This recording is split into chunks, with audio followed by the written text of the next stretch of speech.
In this episode, we shift our attention from what comes into your cloud environment to what goes out, because outbound traffic, known as egress, is often overlooked until after damage has already occurred. Many beginners assume that once inbound access is tightly controlled, the network is secure, but attackers who gain a foothold inside rarely stop there. Their next objective is often to communicate outward, either to send stolen data to an external destination or to establish command and control channels that allow ongoing remote control.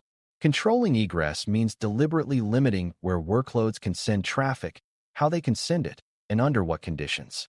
When outbound paths are unrestricted, compromised systems can quietly transmit sensitive information or receive instructions from malicious infrastructure without obvious barriers. By designing egress intentionally, you reduce the number of destinations that internal systems can reach and make suspicious communication more visible. This transforms outbound traffic from an afterthought into a powerful defensive control. Before we continue, a quick note. This audio course is a companion to our course companion books.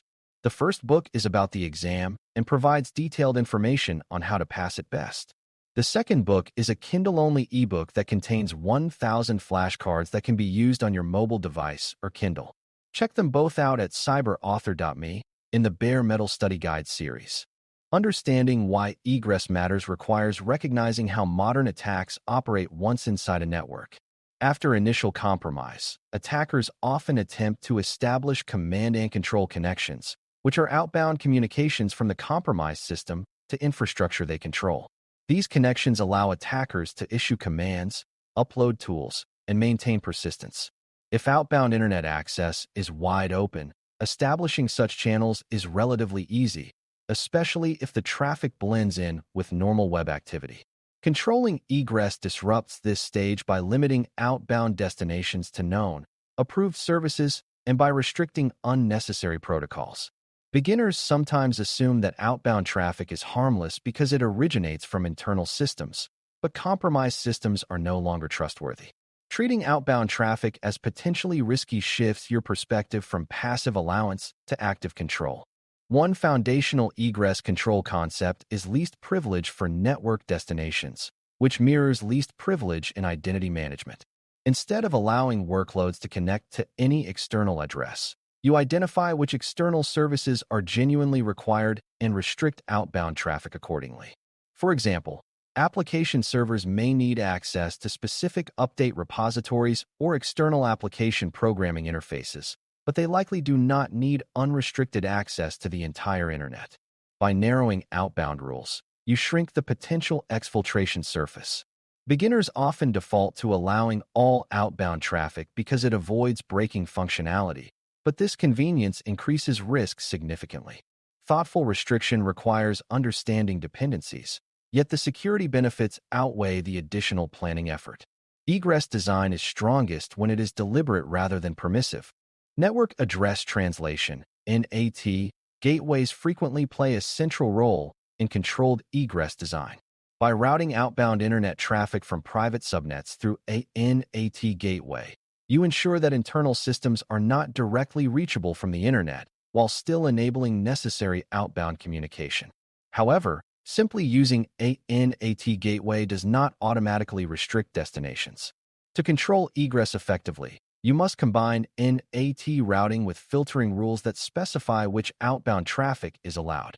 Beginners sometimes misunderstand NAT as a security solution by itself, but it primarily hides internal addresses rather than enforcing strict outbound limitations.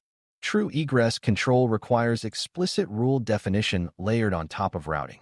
When implemented carefully, this pattern provides both privacy and restriction.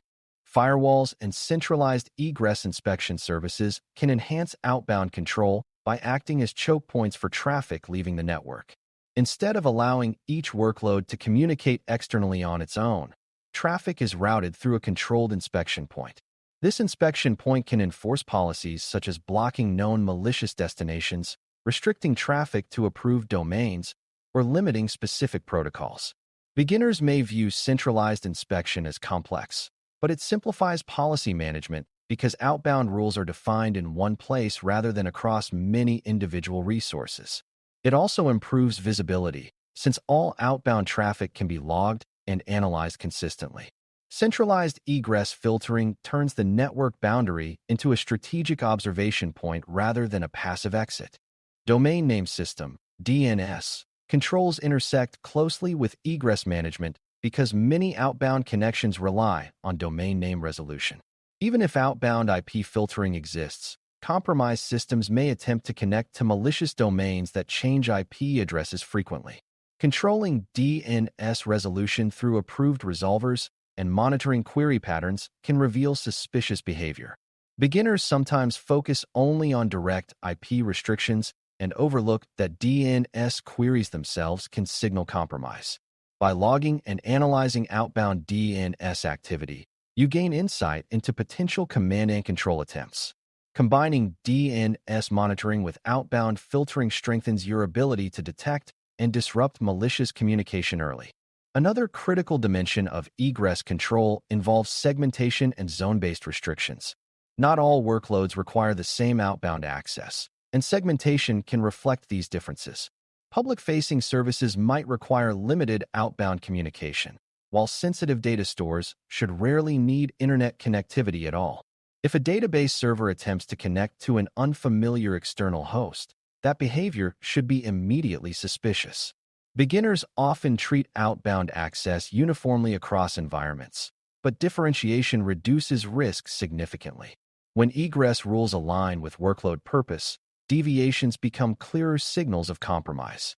Segmentation therefore reinforces egress discipline and simplifies anomaly detection.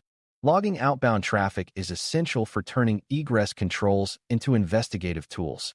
When outbound connections are recorded, you can analyze patterns such as unusual volumes, unexpected destinations, or atypical protocols. Investigation questions frequently involve determining whether data was exfiltrated or whether a compromised system communicated externally. Without outbound logs, confirming or disproving these scenarios becomes nearly impossible. Beginners should treat outbound visibility with the same seriousness as inbound monitoring. The absence of inbound alerts does not guarantee safety if outbound communication is unrestricted and unobserved. Encryption adds complexity to egress control because much outbound traffic is encrypted, making content inspection difficult. While encryption protects legitimate communication, it also conceals malicious payloads. Effective egress design focuses on destination control rather than attempting to inspect every encrypted packet. By restricting outbound access to trusted services and monitoring connection patterns, you reduce reliance on deep packet inspection. Beginners may worry that encrypted traffic prevents effective monitoring, but destination-based filtering and metadata analysis remain powerful tools. Understanding this distinction prevents over-reliance on content inspection alone. Cloud-native service integrations also influence egress design, especially when workloads rely on managed services within the provider ecosystem. Instead of routing traffic to external internet endpoints, many services can communicate internally through private connectivity constructs. By preferring private service endpoints over public internet access, you reduce exposure and simplify outbound policies. Beginners sometimes default to public endpoints because they are easier to configure initially, but private connectivity aligns better with least privilege principles. Designing egress to favor internal paths reduces the need for broad internet allowances. Exception management remains important in outbound control just as it does in ingress control. Temporary outbound allowances may be necessary for troubleshooting or updates, but they should be time-bound and reviewed. Long-lived broad egress rules often originate as short-term fixes that were never revisited. Beginners should adopt the habit of documenting and revisiting exceptions to prevent gradual erosion of outbound restrictions. Controlled exceptions maintain operational flexibility without undermining overall security posture. Controlling egress to reduce exfiltration paths and limit command and control reachability strengthens your cloud defense by addressing the attacker's next move after compromise.